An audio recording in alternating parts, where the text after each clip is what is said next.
So one conversation that has been backgrounded, which it's inconceivable to think that this could have been backgrounded, because this was the most seismic political story of our lifetimes, arguably, at least in terms of a campaign season story, until this weekend. But talk of Joe Biden being swapped out is almost nowhere to be found. And that's largely because the Democrats have had a great giving up, it seems, which is the subject of this next piece. So, Russell, take this away. What else can they do? Yeah. All right. So, Trump rally shooting upends Democrats' Biden crisis. Axios, they do all this formatting, so it's better to just screenshot them. Yeah, you can, yeah. Biden was engaged in a high-stakes outreach campaign to Capitol Hill in the hours leading up to the shooting at Trump's rally in Butler, Pennsylvania, which left a bystander and the shooter dead. As part of an effort to stop the flow of statements urging him to end his re-election bid, Biden met Saturday afternoon with the Congressional Progressive Caucus and the center-left New Democrat coalition. The latter call was described by lawmakers present as tense and a disaster for the president, who they said was combative in the face of questions about how he plans to turn around his flagging campaign. That call came after Biden was told by Rep. Mike Levin during a call with Hispanic caucus members, doesn't sound like a Hispanic name to me. How did he get in there? Yeah. That he should drop out of the race. Talk about Jewing your way into a room. Yeah. I'm Mike Levin. I'm here for the Hispanic caucus meeting. Yeah. La cucaracha, la cucaracha. I'm sorry. Am I still allowed to sing that? Yeah, right. Biden also met with Senate Majority Leader Chuck Schumer in Delaware on Saturday, with Schumer calling it a good meeting. In a Face the Nation interview on Sunday morning, Representative Jason Crow largely pulled his punches, despite Biden shouting at him on the New Democrats call after he asked about eroding public confidence in the president's leadership. Okay, this article doesn't get into it, but apparently Biden started yelling at him, "You show me one world leader who thinks that. Yeah. Show me one who I'll talk to them." And some people say he kind of did the debate just completely clear that he's demented thing in that call. Quote, "Listen, this is a tough business. There's a lot at stake. Emotions can run high," Crow said of the call on CBS. He added, "I think the president heard our message very clearly. And in fact, he promised to come back to use with more information to address our concerns and to answer our questions." To us. There you go. Representative Dean Phillips, friend of show Dean Phillips, who ran a primary campaign against Biden based around concerns over the 81-year-old president's electability, suggested he is sticking to his strategic post-debate silence about Biden's candidacy.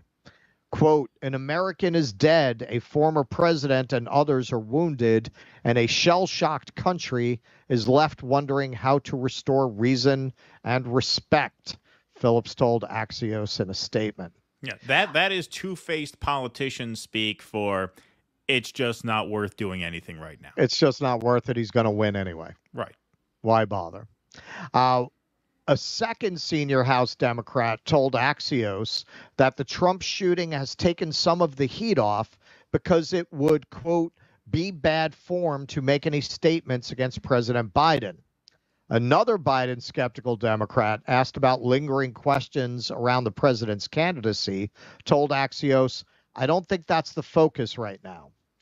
Biden is adopting a similar posture, with his campaign pulling ads in the immediate aftermath of the shooting and the president condemning the shooting and calling Trump personally. Biden's visit to Austin, Texas, which was scheduled for Monday, will be postponed, the White House said. Most lawmakers who spoke to Axios said it's too early to say whether the cessation intentions will last until the Democratic National Convention next month. But the second senior House Democrat offered one reason for why it might. Quote, "We've all resigned ourselves to a second Trump presidency." Yes, let's repeat that. We've all resigned ourselves to a second Trump presidency. That's where I got that from in the last bit. I didn't make that They're up. the last to know. They're the last to know. Biden gal pal and personal nurse, AOC, took real exception to this and tweeted out in his defense, "If you're a senior Democrat that feels this way, you should absolutely retire and make space for true leadership that refuses to resign themselves to fascism. This kind of leadership is functionally useless to the American people. Retired." No, Alexandria, what's functionally useless to the American people is a pseudo-progressive that has passed absolutely no legislation, that was supported by people who hoped that she was going to go in there and represent the interests of working people, who has now become one of the greatest suck-ups in Washington, trying to herd people into a doomed presidential campaign and insisting that the obviously naked and demented emperor has a 265 IQ and is fully dressed. That's the kind of leadership we don't need. Good point, Charles. Well said, Charles. I keep forgetting to clip that. Yeah. No, but there it is. The second, a senior House Democrat offered a reason. Do you think that quote would leave the lips of a senior Democrat's mouth to anyone, much less the media, if that were not the reality? Right. That's the reality. Now, Dean Phillips didn't put it that way. Dean Phillips, what did Dean Phillips say? Well, I think we need to restore reason and respect. Who else comes out here? That's not the focus right now. Well, if not now, when? The election's in 3.5 months. Your convention is in 1 month. Starts 1 month from tomorrow, right? If not now, when? There's no urgency because there is resignation, obviously. So what that last person said, whoever it was, they're unnamed in the article, we've all resigned ourselves to a second Trump presidency. That's the reality. That's what you got right now. Yeah, this one's lost. This one's lost. It's clearly Trump's going to have some kind of a blowout. The Democratic Party, if it's even possible at this point, I think is going to have to think about what they want to be going forward, because this is the end result of a long process where they gave up their working class base to the other side, and now they don't have a base. So what do they become?